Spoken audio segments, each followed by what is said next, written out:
What up, what up, what up? You're now tuned into another ColeLogic experience. Trying to get this live stream thing right, you guys. You guys see? Y'all seeing the progress. If y'all made it this far, y'all should be seeing the progress. If you're listening on the YouTube, go check out my podcast. It's still the ColeLogic experience on all DSPs. I will, okay, not all of them, but all of them the Anchor facilitates to. Apple, Spotify, Google, Amazon, all the important ones. You can see the cash out scrolling down if you appreciate me taking my time out to read this, because I would have appreciated somebody doing that for me. You feel me?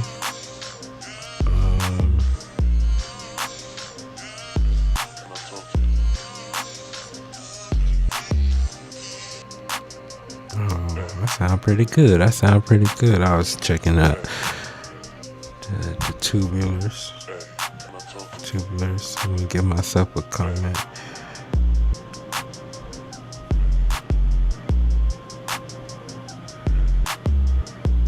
Hey, let me see.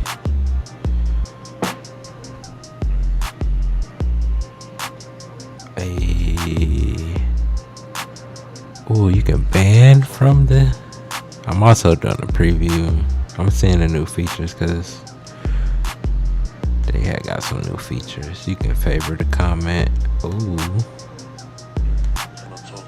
Oh, you can favorite it from here. Oh, that's nice. Yeah. Shout out to Ecamm Live. But anyway, you're now tuned into another ColeLogic experience.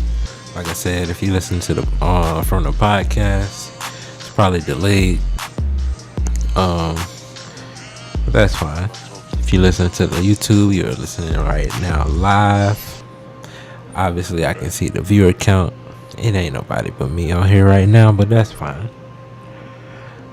I'm sure as we grow, more people will be tuning in or checking out the later versions.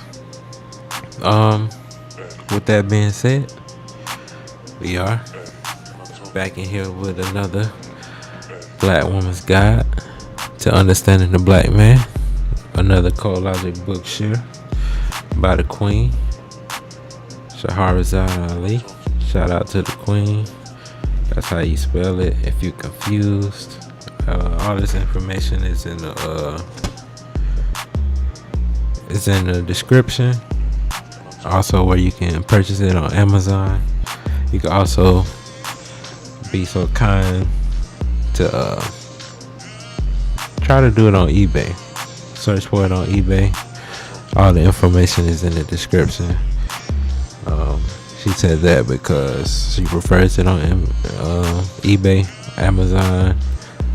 It's a little shifty with they delivering her books in particular. So yeah, go on eBay. I can attest to that actually, because the other book, if y'all heard me read The Black Man's Guide to Understanding the Black Woman, you know that it's autographed because I didn't get my first copy from Amazon and they said they sent it.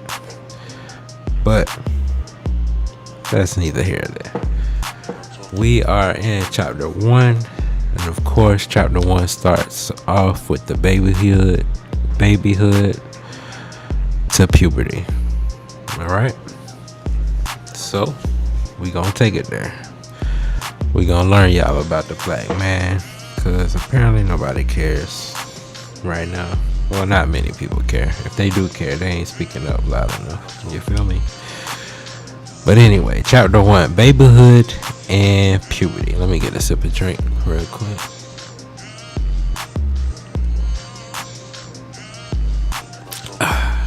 adult black men over the age of 40 have similar childhood backgrounds.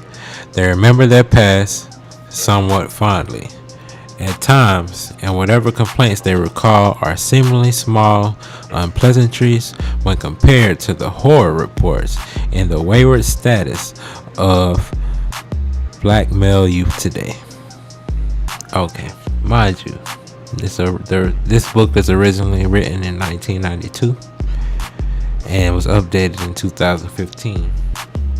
So I'm going to let y'all choose your discretion on whether she's talking about today as in 1992 or today as in 2015. Let's go. The majority of them were taught proper table manners, how to behave in public, respect their elders, the importance of attending church, neatness, household chores, control of his mouth, to be nice to girls, to fight only if aggressed, the value of education, modest goals, moral convictions, obedience to parents, reasons to reject alcohol and tobacco, and why they shouldn't talk back. As a small boy, he played with ropes, Chinese checkers, puzzles, cards, dominoes, marbles, bikes, scooters, blocks, kites, wagons, electric chains, balls, trucks, guns, and cowboy hats. That sounds about accurate. I played with all those things. His make-believe heroes were Superman, G.I. Joe, the Lone Ranger and Tonto. That's a little old for me. The Cisco Kid. That's a little old for me. Batman, Zorro, Roy Rogers, and Davy Crockett and Daniel Boone. I only remember Davy Crockett and Daniel Boone from those three, so I'm not that old. Shows my age.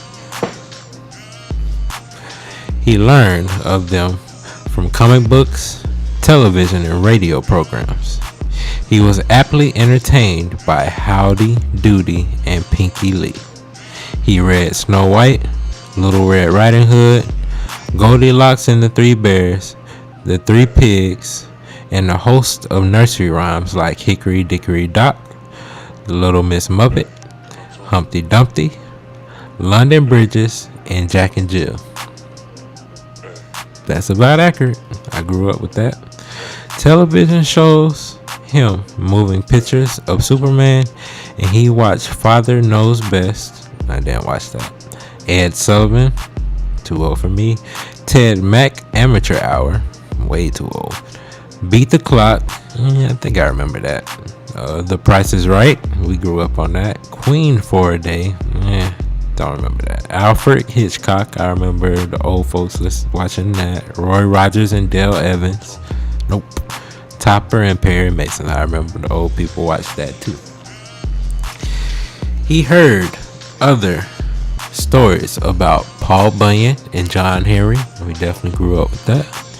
Included in his visuals were other shows, all featured brave, handsome, white male performers with glamorous female starlets, mostly with long yellow, blonde flowing hair and sky blue eyes.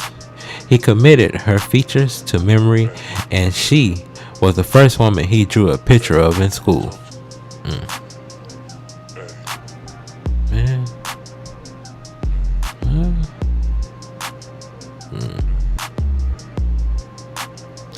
I don't know. I gotta think about that. But most likely, probably. He loved to go to the movie theaters to see gangster, western, or war flicks. Tarzan was Wana and King of the Jungle. Every action, every emotion, attitude, and moral judgment was demonstrated for him on the big screen and in black and white or color cinematography, with every situation featuring Caucasians conducting their business and social affairs. Lana Turner, Doris Day, Dinah Shore, Marilyn Monroe, and Debbie Reynolds were just a few. Rock Hudson, Elvis Presley, Troy Donahue, and Clark Gable premiered as top male actors. If the black man saw himself on TV, it was as the cook, the waiter, shoe shine boy, dishwasher, baggage carrier, car washer, maid, or babysitter. Always, but always in the employ of wealthy whites. If he wasn't sweeping the floor or running from ghosts, he was seen dancing a jig, grinning as wide as possible, and stretching his eyes to the limit to show the most white, or making other facial contortions designed to be funny and show him up as ignorantly playing the fool. Some played in big bands and grinned along with the music but never spoke. He may have had a rare opportunity to see a raisin in the sun, imitation of life, Rochester on the Jack Benny Show, Amos and Andy, and the Kingfish, Carmen Jones, or Green Pastures, or Step and Fetch It with Shirley Temple.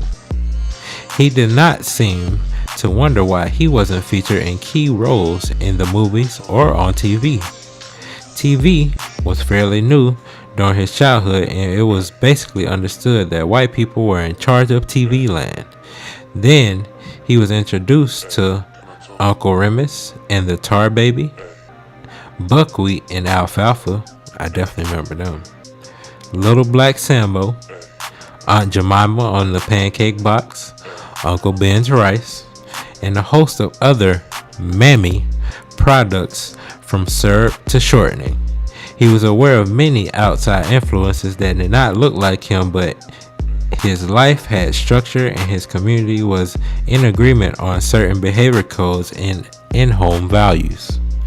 In the South, the difference between him and other races were more pronounced, and he was instructed to remind with the public sign.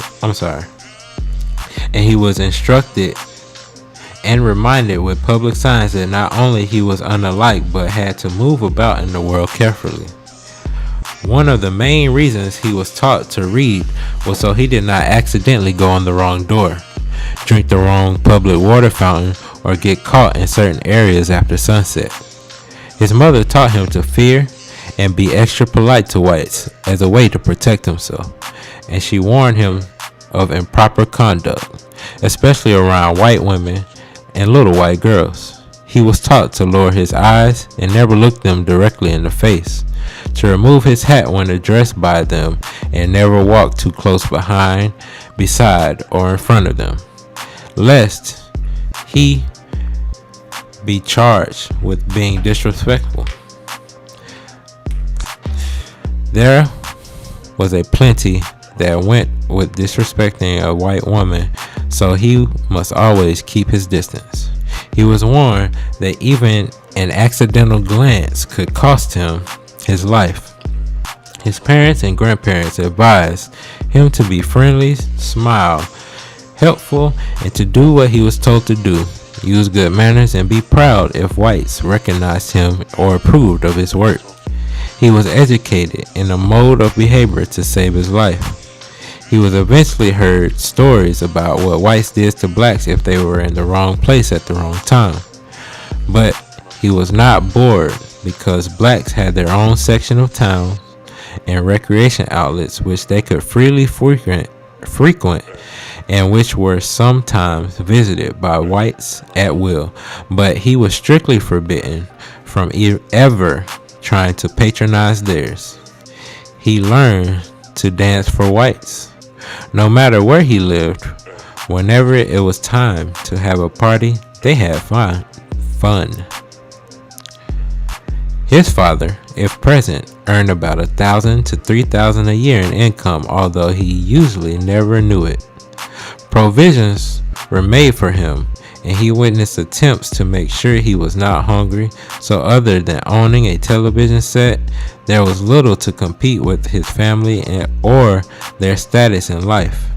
He was relatively comfortable in most cases and didn't realize, for the most part, if he was rich or poor, since his black neighbors and friends all appeared to live the same way he did. Many of their guardians maintained single-parent households. It was not that unusual at the time. If one of his friends lived with both his mother and father, he was revered as quite special. Many of their mothers had men friends who visited, stayed overnight, and lived with them periodically. He was taught to respect his mother's man and refer to him as Mr. So-and-so, and to make few demands of his stand-in father, and he often knew little, if anything, about his own biological daddy. It wasn't discussed much in his presence, and if the missing father showed up in town or in the neighborhood for a visit, it was considered a big deal and something to brag about. He was somewhat stifled regarding questioning about his father. If he was told anything about it at all, it was some flamboyant reputation attached to his father, or he was given an overly negative historical account about how no good he was. He was routinely shipped, especially during summer, either to the north or down south to visit with relatives, where the house rules were the same. If he did something wrong, the whipping hurt just as bad. Often, he witnessed his mother fighting with or being beat up by one of her male friends. He got used to the stale smell of whiskey on Friday and Saturday nights. There was little he could do about it, but it made him dislike these unpredictable, strange men who were too big for him to fight or defend his mother from. Many times, this frustrated anger was directed and blamed on his AWOL father. He later learned to milk his mother's man for spending change or other minute benefits to forget what happened and to stay out of the way when he was visiting. He was also exposed to other elements in his community: the drunks, the slick-haired, finely dressed numbered men, the runners, the fast, loose women reckoning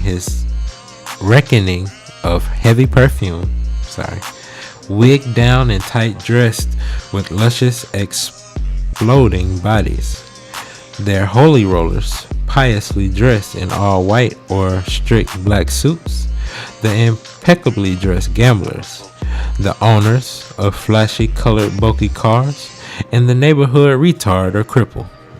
He knew a little about everybody's business just as they knew about his. Many of these images struck him as exciting and represented fun and freedom topped with money. He would listen hard when the grown-ups talked so he could learn about the fast life and community gossip. If he got caught listening, he would count on getting whooped in the mouth or sent outside out of the earshot. Even if he did not live around such characters, he heard about their existence, and they were role models of a sort and helped him have good dreams of growing up and wearing fine clothes and being successful in street life. Cool without working hard. Much of the reality of life between men and women was kept from him. He learned certain things about sex in whispering conversations among his friends. Getting a kiss was considered a big thing. Grown-ups kept grown-up things out of his face private. As far as he knew, being a boy, when compared to being a girl, other than the fact that he had a weenie and she had a poontang, only meant that he had to do heavier chores around the house, take out the trash, run errands, carry large packages, stay out a little later, and he could travel further away from home on his bike or by foot. He didn't have as many clothes as the females around him, and he could relieve himself any place he chose, while the girls needed a pot, a room with a toilet, and a door. He could also play rougher games and contact sports. His home life became his routine. It ran smoothly enough and had dependable systems. He always saw his mother going to or coming from work, food shopping, cleaning house, paying bills, cooking, negotiating with store vendors, participating in church, praying on her knees at home, humming spirituals, picking out his clothes, arranging furniture, talking on the phone. And she was always still up when he went to bed and already up when he rose in the morning. He didn't quite understand how she did all this, and he wasn't quite sure what he was supposed to do, since it was visibly apparent to him that his mother took care of practically everything, including all his needs. He knew he had to do what he was told but other than playing, doing few ditties, going to school, and having a few squabbles with his peers, he didn't know what else to do. If he was really poor, he learned early to be ashamed of his condition. He never liked being different, because being different kept him from having certain things and feeling good about himself. The toys or games he wanted were usually attached to the value of them placed on him by others in his peer group. Many of their mothers were on welfare or some kind of public assistance, received a type of food stamp coupon, and predictably ran out of money or food before the end of the month came. Welfare checks traditionally arrived on the first day of each month and always generated much activity and bustling excitement in the area. The checks amount varied from about $12 a month to about $200 a month, depending on the number of dependent children in the household. North, south, east, or west. Because of strict stipulations set up by the government in order to qualify for welfare, he often confusedly witnessed his mother hide in an appliance, the telephone, a radio or TV set, a record player, etc., or any item the visiting, generally white social worker might deem as an extra and reason enough to reduce or cut off the welfare support check. The worker's attitude was that if a family was on welfare, they were not to have anything considered a luxury other than food, basic clothing, and furnishings. And there were guidelines on even that.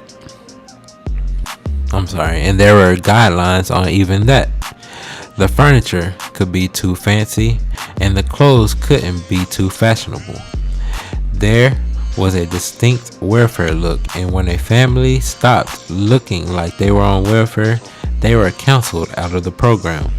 Sometimes his mother had to hide her man, maybe his father, outside the house, under the bed or in the closet, so the worker would not catch a man in the house.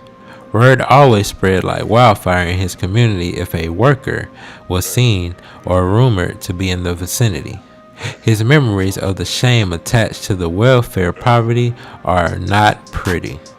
The most industrious one ran errands for neighbors or shop owners, carried groceries, swept steps, emptied trash, or sold newspapers to provide themselves with spending money.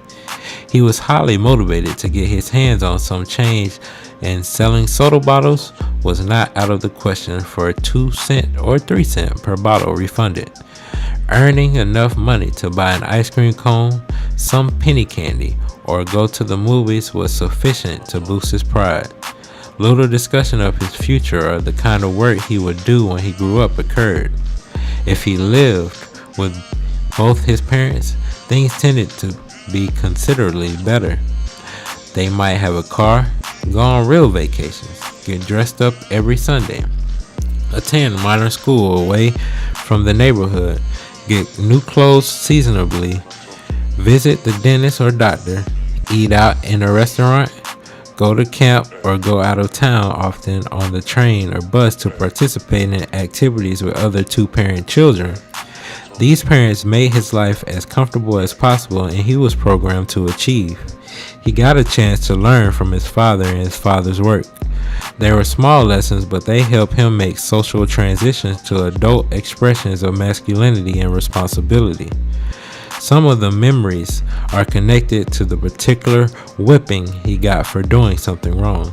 Unless he was brutalized, black men recall these memories fondly and make jokes about what happened. Sorry, give me some water. Let me get some water.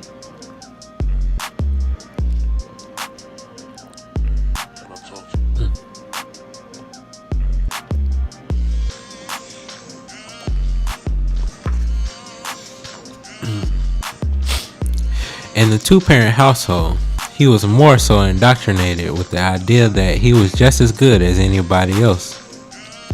He could do anything as long as he got good education, and that he must grow up to be a credit to his race, make his parents proud. Under no circumstances must he be prejudiced against his own kind, whites, or anyone else. His home life was positive, as he was programmed with ideas about his future success. Little mention was ever made about the specialness of his being black, and no information about his proud black heritage was imparted to him, and no mention of slavery was ever made. He was told he was a Negro, and other than his immediate family history, his ancient past was blurry and unfocused on any unique roots or personal background. He was instructed to be a good American. In some homes, he received a vague explanation about whites disliking blacks because of their skin color, that they were just prejudiced against the coloreds. In every book he read, from the first page to the last, contained white children or white families with white neighbors. None of the books were about him. During his earliest childhood, he is exposed to other routine experiences. Each Christmas, he was taken out of town to go window shopping, and sometimes permitted to take a snapshot picture sitting on the wondrous laps of Santa Claus, a mystical character who granted wishes for good little children on Christmas morning. Santa was always white in every picture or decoration. The black boy's eyes would light up in excitement mixed with little fear as he led through heavily adorned stores with twinkling lights, puffy white cotton, sparkling glitter, evergreen trees with all sorts of candy canes and brightly wrapped gifts. They were silvery tinsels, tinkling bells, little white elves as Santa's helpers, and holiday songs playing over speakers in stores and on the streets. Decorating Christmas tree with glistening balls, angel hair that seemed to draw him into its maze, and flashing coloring lights was the most beautiful sight he had ever seen. Even the poorest families had a Christmas tree, and most of them had wreaths or lights in the windows. The black boy also saw little white children in white flowing gowns with white feathered wings on their backs, with silver halo over their heads, hanging from the ceiling in stores, perched on lawns and windows, and as table centerpieces. He was also told that these lovely creatures were angels sent from heaven to celebrate the birth of Christ Jesus.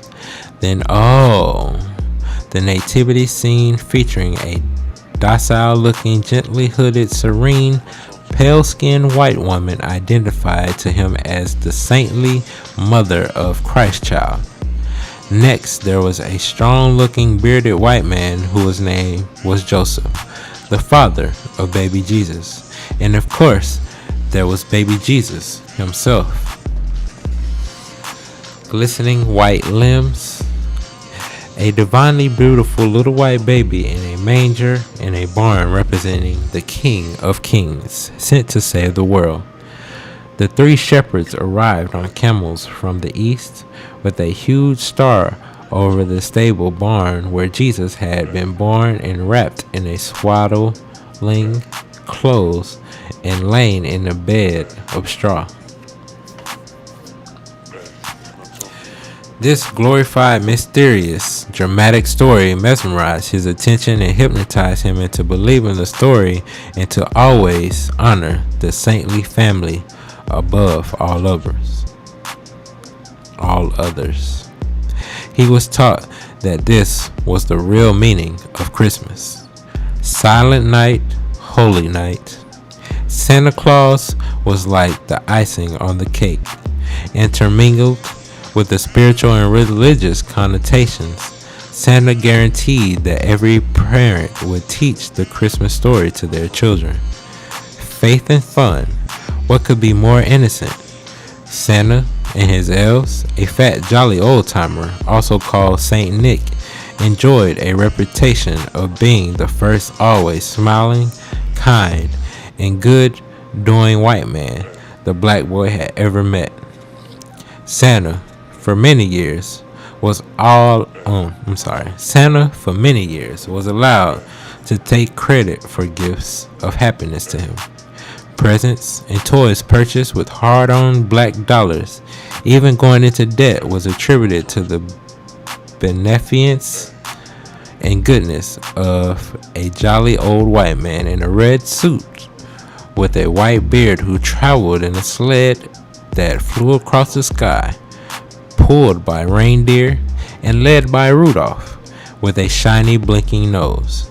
It was suggested to the black boy that if he put out cookies and milk, that Santa would eat them during the visit after he tumbled down the chimney to put gifts under the tree. For many years, the black boy believed the story, and by the time he was told or found out on his own that Santa was just a fairy tale made up to entertain him, the black boy had spent many nights dreaming about Santa and swooning to the words of "'Twas the night before Christmas." He was very susceptible to imaginary heroes who treated him good. Every black boy in America was taught the same two aspects of Christmas: Christ Jesus' birth and Santa Claus. Being so impressionable, he believed that people he trusted, and trusted the people he believed in. Baby Jesus and Santa Claus, and his mother, who endorsed both them. At another time of the year, he was introduced to Valentine's Day, a day he is told means love. This love was best expressed with a red-shaped symbol to replicate the heart, which was sometimes pierced with an arrow looped across it, or accompanied by one or two chubby little white babies called cherubs. The cherubs had a tiny bow and arrow, which they were able to shoot into the heart of couples to make them fall hopelessly in love with each other. The heart became the idea of love. He was never told about Saint Valentine, and his parents didn't know either, but all of them knew about Cupid and his little bow and arrow spreading love in heart-shaped boxes of candy and pretty red and white greeting cards, which disturbed on a miniature level among his closest school friends. Then there was St. Patrick's Day, a day about a white saint, and a day he was to wear something green to commemorate St. Patrick. Along with St. Patrick came a bunch of little elderly white midgets in green suits with pointed green hats and curled-toed green slippers called leprechauns. Mischievous little fellows who played pranks on unknowing bystanders. It had something to do with Ireland and the Irish people who celebrated their folklore with gutsy elves and other festivities. One of his favorite holidays was April Fool's Day. Few black parents knew how this holiday originated, but they did know that it was a day to play tricks on the friends and make jokes of some sort, and when the person falls for the act or information, the culprit calls out April Fool.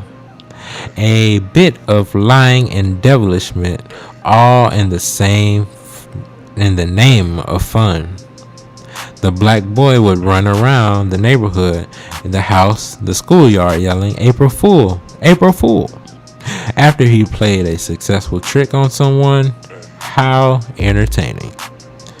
George Washington. George Washington, the first president,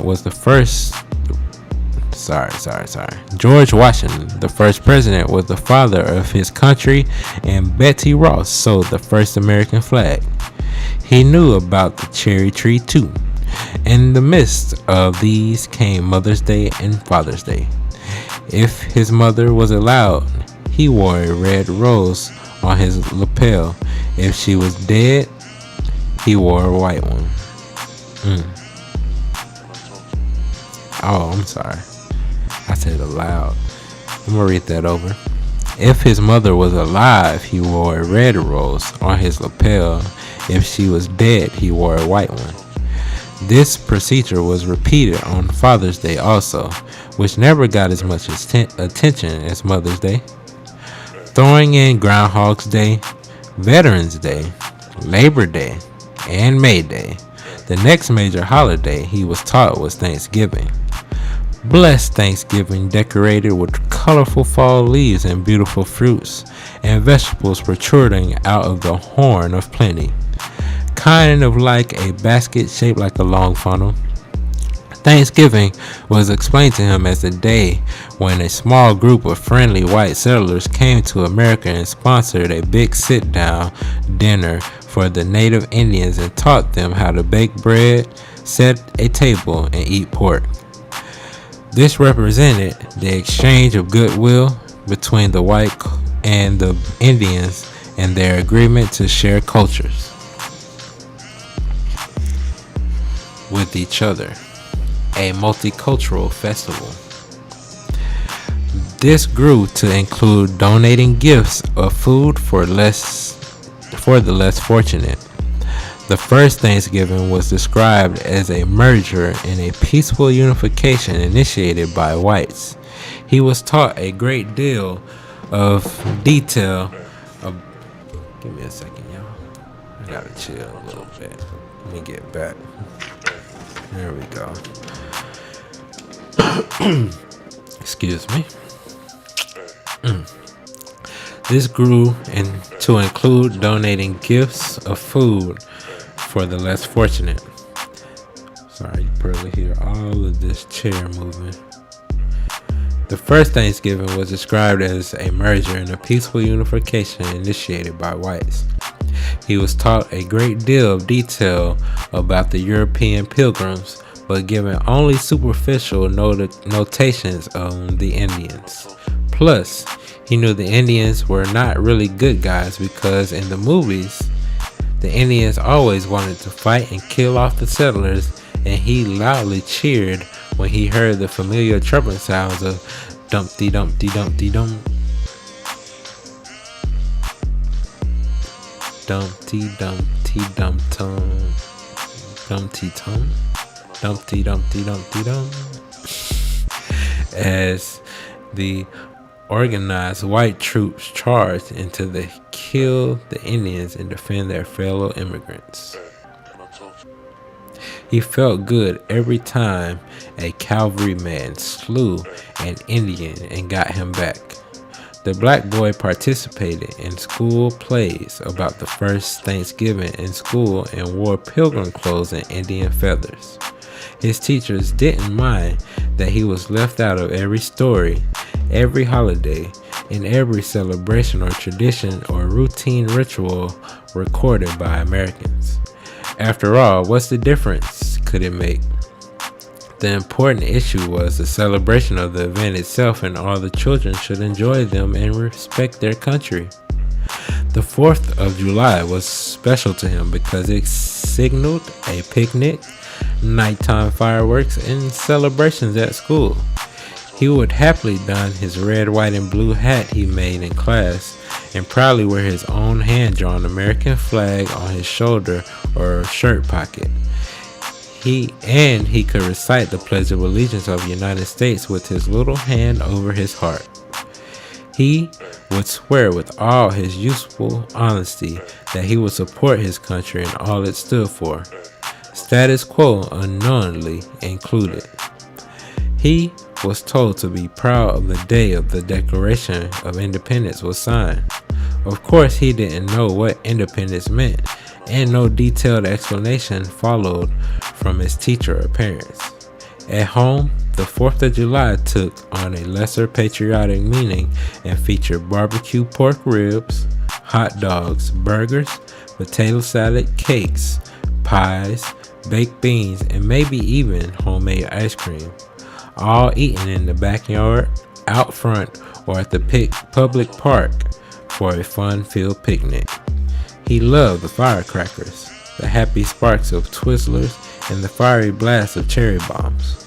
The colorful parades with balloons and all were the most fun of all. On Easter, he knew he would probably get some new clothes, get dressed up, go to church, walk around downtown or at home showing off his new threads. He might attend a movie, go to a carnival or amusement park, take a long exploring bus ride with his pass, and eat a snack while out. He was taught in church and at school that Easter is the day that Jesus rose from the dead 3 days after he was killed on the cross the previous Friday, Good Friday. Jesus had been nailed to the cross through his hands and feet until he expired from blood loss and an unbearable pain. The black boy was shown in the books and read to out of the Bible about how Jesus wore a crown of thorns, was offered briny vinegar water to drink, and suffered through it all with dignity and everlasting strength. The actual pictures of crucifixion drawn or painted by European artists were shown to him at a very early stage and represented the first glory sight of a dead white man presented to him as reality. He saw white men killed in the movies, but he knew they were just actors and not dead for real. He was told that Jesus and his unselfishness died for his sins and those of the entire world. Easter was the first holiday in which the black boy learned more about religion, and also was the first occasion that he got a chance to hear God speak. There were always TV Easter specials or movies at the theater depicting the death of Jesus. In the movies, God was always portrayed as having a big booming baritone voice that thundered from behind the clouds or sun. God always spoke to make vibrations in the air and cause fear every time he talked to earthlings. The big God in the sky also was invisible. He could recognize Jesus, Mary, Joseph, and the disciples by sight, but it was a mystery to him as to what God actually looked like.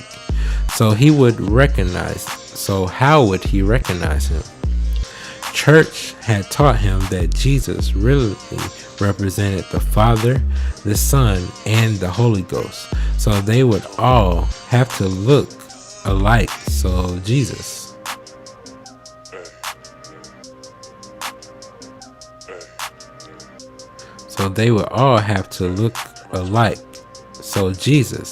the slender white male with the pale brooding eyes, shoulder-length thick brown dark hair, and keen nose was also God?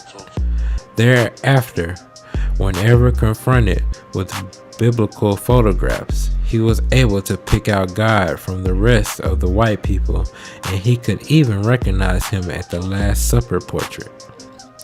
Jesus, God, had very distinctly different features from the other guests at the table. He recognized Jesus on church fans, Bible school cards, calendars, wall hangings, and greeting cards. He became comfortable that he could recognize his Savior. It had already been explained to him that he must not sin. Sin was described to him briefly as lying, cheating, stealing, and doing any kind of wrong. Drinking, using drugs, sassing, staying out all night, not saying his prayers, not going to church, or being plain disobedient meant going to hell. Hell, the place, contained every horrible imaginable.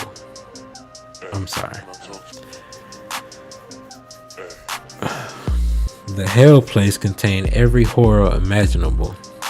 It had everlasting scorching flames, fire that would never go out, a big boiling pot with smoke all over the room. And this hell place was another white man in a red scuba diving suit with red horns on the top of his head. He had a long, tall with an arrow.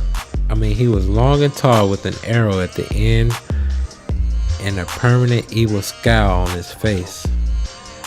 This devil was designed to scare him into doing right.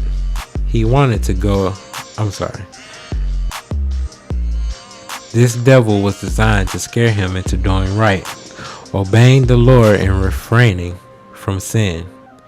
Hell was not the place he wanted to go after he died. The stories about hell frightened him. The fact that hell was deep underground made him feel no better. And if it rained while the sun was shining, he was taught that this meant the devil was beating his wife. He had not previously been told that the devil was even married, but he believed it anyway.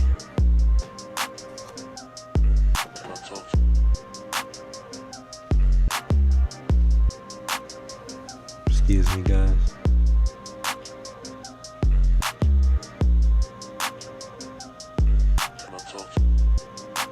Okay.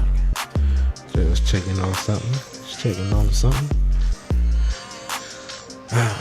Simultaneously with teachings of Jesus' death, rising from the dead and floating slowly up into the sky, he was taught about Easter bunnies. They laid color hard-boiled eggs that came in cute little baskets with green straw and all sorts of chocolate and colorful goodies to eat. He knew nothing of the reproductive system of mammals, and whatever he knew about chickens laying eggs was suspended because Easter bunnies was so much more fun. He liked the new games of hiding the eggs and finding them, dyeing them with bright colors, putting designs on them, and writing his name on them. And of course, he got to eat all he could hold.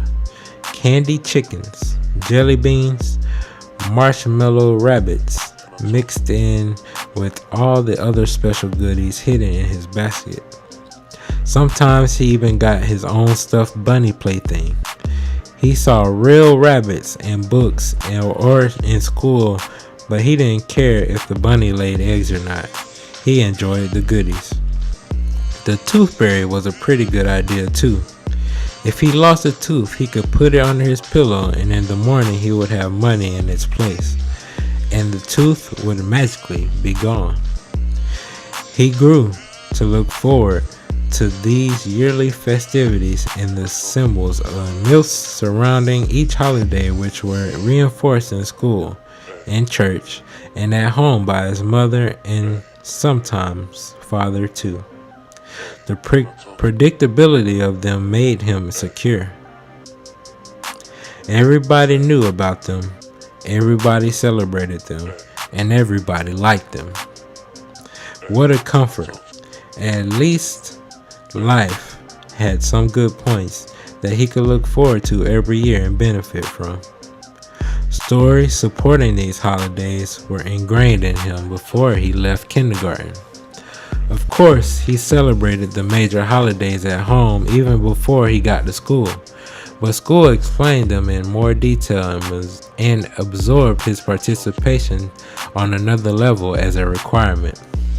School expanded on the meaning and their value to his development.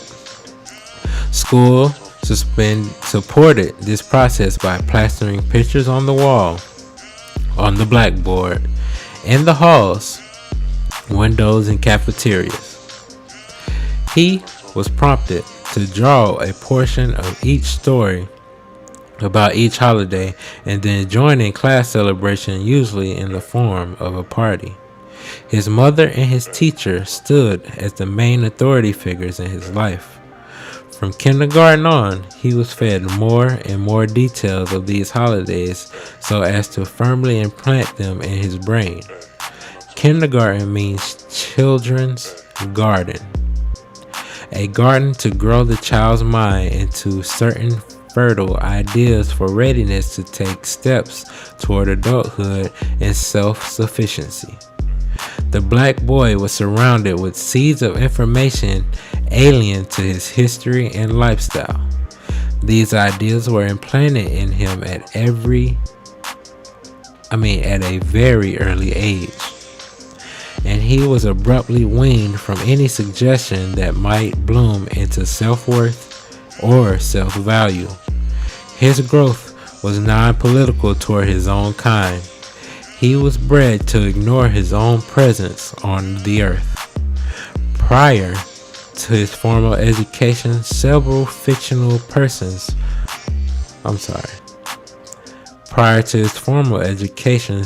other fictional personalities were introduced to him of skeptical value. If he got particularly out of hand, or if his mother or another adult taking care of him needed to control him after the threats of spanking had failed, they would evoke a few other monsters especially designed to make him behave. Now, give me 1 second. I'm going to get a little bit more water because my throat is a little dry. Appreciate y'all for liking this. I'm going to turn the music up a little bit. Hold up.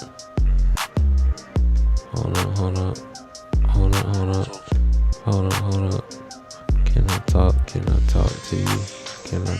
you? There you go.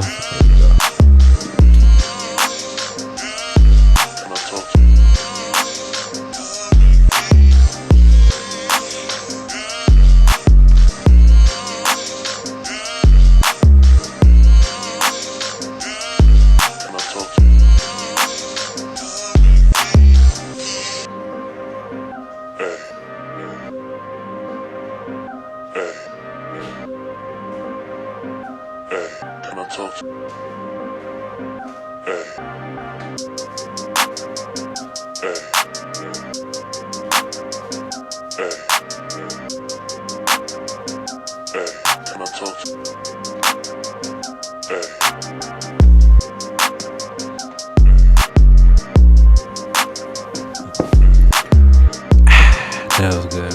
I needed that water. Now, where are we?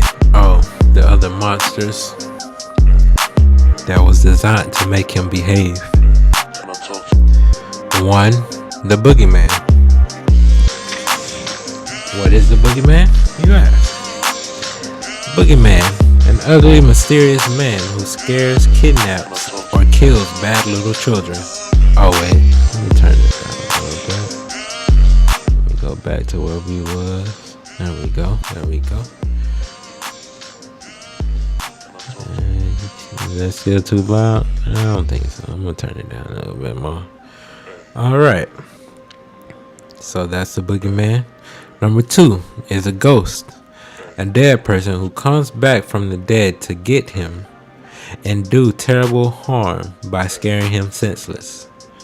And 3, the monster. A horrible type of creature with distorted features who could claw his skin or gobble him up if he was bad. All of the characters existed in the dark when the lights went out. They were all used when applicable to scare the black boy into behaving in the desired way. Although thought to be temporary in value and usage, this tactic was never quite forgotten by the black boy. Their existence was seemingly forgotten by the black boy. Their existence was seemingly validated on a holiday like Halloween, when the witches and the goblins came out of somewhere to scare little children. On Halloween, he got to dress up in a funny or scary costume and go out trick-or-treating, which meant he went from door to door of strange homes saying trick or treat, and he would get some kind of morsel of candy, fruit, or snack. He loved to wear a mask or paint his face. The Halloween holiday was also gaily celebrated in school with costume parties and refreshments. If he received no trick, the tricks if he received no treat, the trick surfaced in writing on people's cars or house windows with soap, throwing eggs, or turning over trash cans, or some other prank designed to hassle households who do not provide treats. Interestingly, all of the holidays, the black boys was taught about contained various aspects of fear and the supernatural. They also instilled certain ideas and imprinted Western values in his head, all rooted in expressing gratitude, honor, and respect for white males. Additional to the festive holidays, during his first few years of school, he learned about Abraham Lincoln, a former American president who freed the slaves.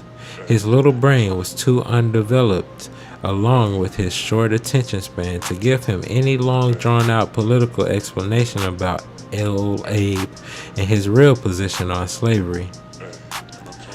No one told him that Mr. Lincoln made a strictly political decision that, public relations-wise, awarded him the misleading credit of freeing the slaves.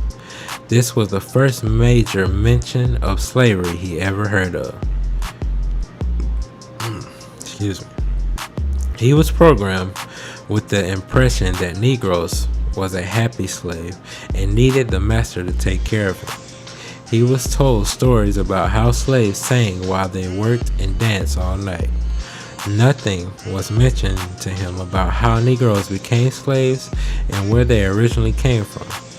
He was just taught to be grateful that old Abe for setting the slaves free. Lincoln, a tall white man, but nice as Johnny Appleseed. Christopher Columbus was always highlighted for a masterful discovery of America, which he accompanied in 1492 by sailing across the ocean from England in 3 ships supplied by his queen. It was quite easy to teach the black boy about boats floating on water with a great captain at the helm. Teaching black boys to be grateful to Columbus is one of the worst travesties of misrepresentation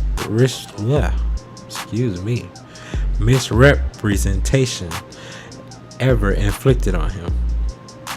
Telling him to respect and honor Christopher Columbus Day is like teaching a Jewish child to celebrate Adolf Hitler Day. It is that far from the truth. This falsified, historically incorrect information is still taught to the black boy today, despite seriously scholars announcing that Columbus introduced Western. Wow, I'm just all tongue-tied. Give me a second. Let me get some water.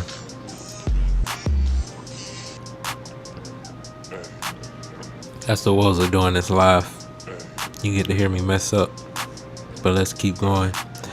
This falsified, historically incorrect information is still taught to the black boy today, despite serious scholars announcing that Columbus introduced Western colonialism, capitalism, and slavery on North American continent. Furthermore, studies show that he was already entering a few pre-Nazi theories on the natural supremacy of the white race, proceeded to inflict genocidal practice on the native Indians, who were already set up and functioning in their own civilizations when Columbus first docked. Old Chris was eventually debunked in jail for his unscrupulous politics. Every notable or famous individual that the black boy was introduced to, be he real or imagined, was the personhood of a white male. Thus, he completed nearly 13 years of public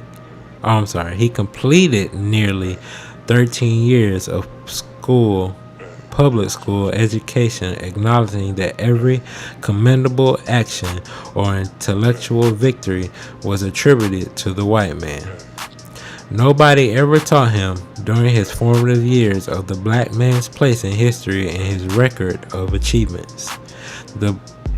He had no knowledge of his own people or their contributions to math, science, medicine, and art.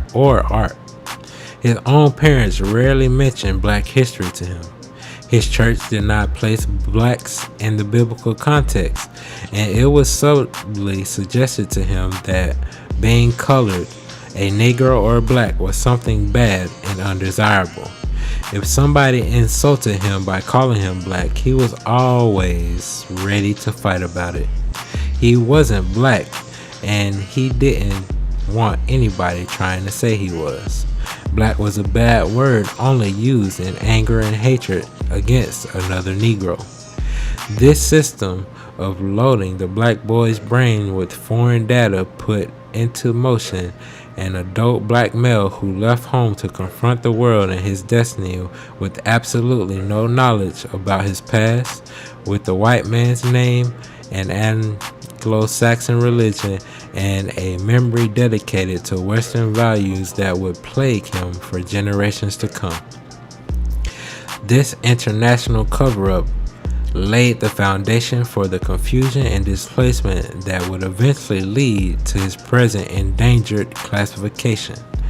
The ultra-critical years between 1940 and 1990 produced the current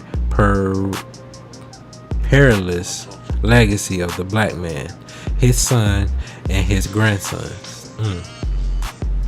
1940 to 1990. We gotta start looking. I'm gonna start looking through those years. 1940 to 1990. This book is about the damaging effect of the brainwashing that the black man was subject to during that 50-year period, and it represents the first contemporary debriefing session he has had since slavery.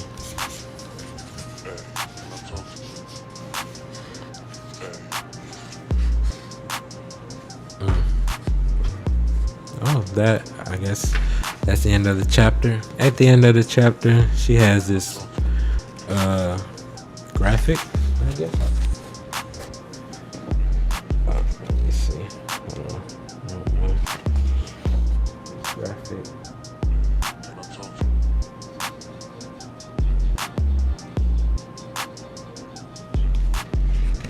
I'm gonna read it out loud for those listening. I just showed it on screen, but it says, settle on an identity. Identification is the first step towards unity. Original, Asiatic, Black, African, Afro-American, people of color, African American, Negro, colored, niggas, nigger. Who are you? Now, that is the end of that chapter. I'm going to talk about what I noticed and the difference between the writings of how she wrote these. Because like I said, I've read both of these already, and I didn't really notice the first time I read them.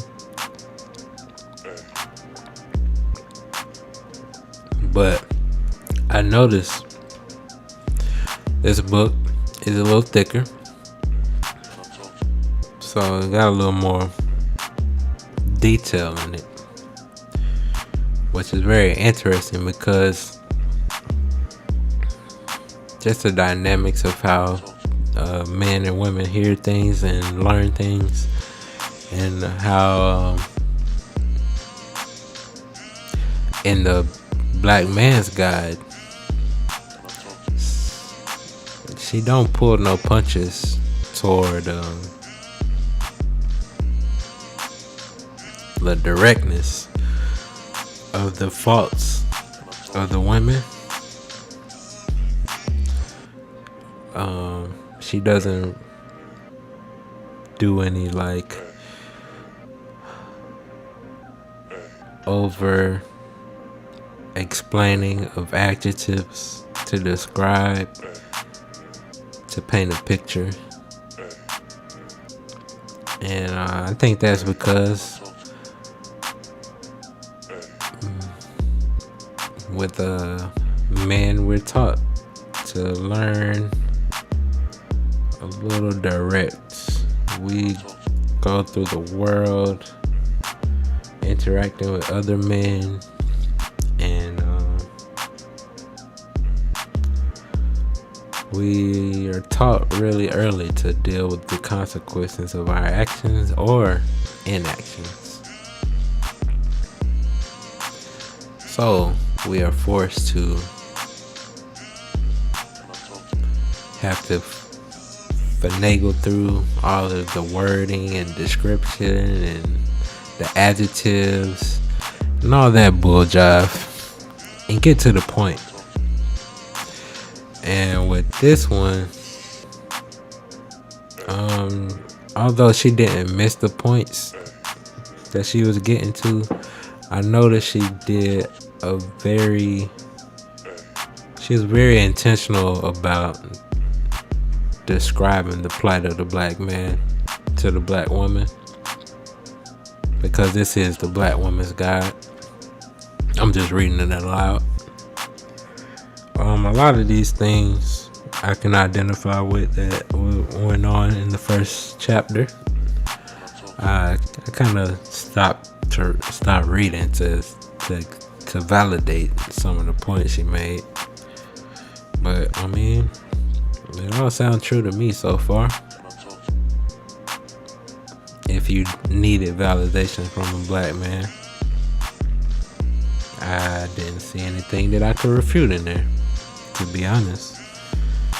I know that every black man ain't raised the same, so it ain't absolute. And money figure was in 1992, so we're making a little bit more money now, but I think it got more to do with inflation than anything.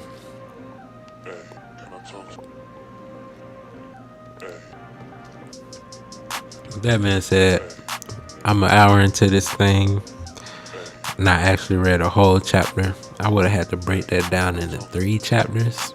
Glad I didn't do that. I'm gonna try to get through all the chapters one by one on this. Again, if you appreciate what I'm doing, reading, if you a truck driver, or if you have any occupation where you're allowed to listen to something and you chose to learn or listen to me read a book, shout out to you, man. If you are listening, like that's free. You can share, that's free.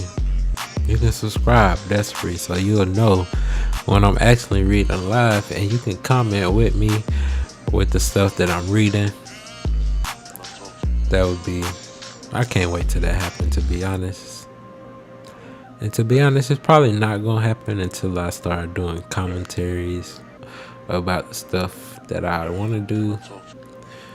But I kind of want to read a couple books first to set up a foundation of my platform, to be honest. I'm not in no rush to do it, but we are here.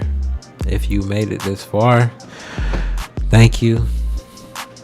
Let me play some sounds. If you see the thing scrolling at the bottom of the YouTube, it has my YouTube.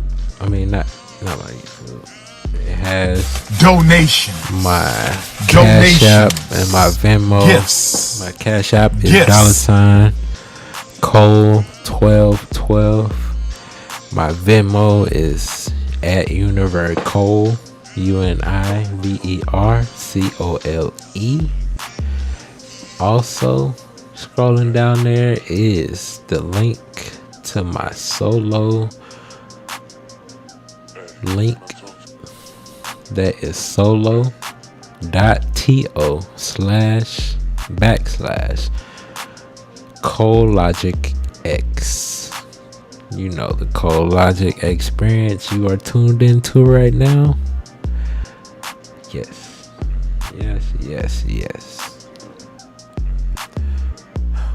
Like I said, appreciate the queen. She been resurfacing on the internet as of late. I heard she wasn't doing well during the COVID times, but I think she's doing better now, which is great. I love to hear her speak. That's like, to me, who Atlanta wanna be, but she'll get there. Shout out to Ayala. She said black women are out of order too. That was 2008. She said y'all still out of order. So maybe I need to read this. You feel me?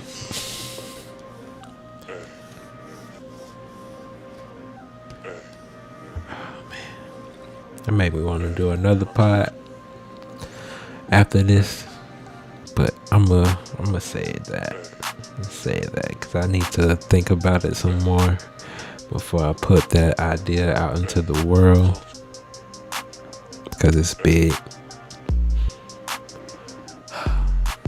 Yeah, but thank you guys for tuning in to another ColeLogic experience.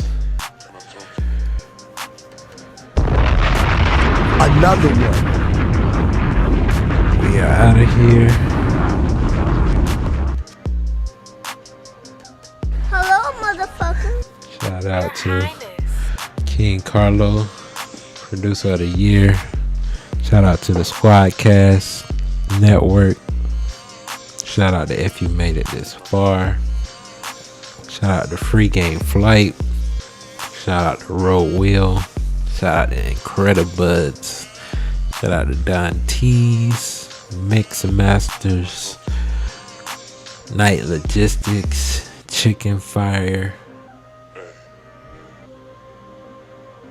the PTA Life,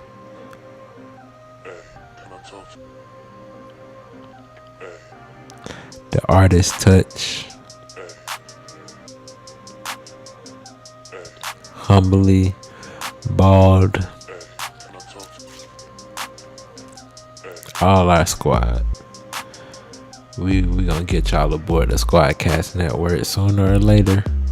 Y'all just don't know it yet. But we out. Thank y'all for tuning in, by the way. This was great.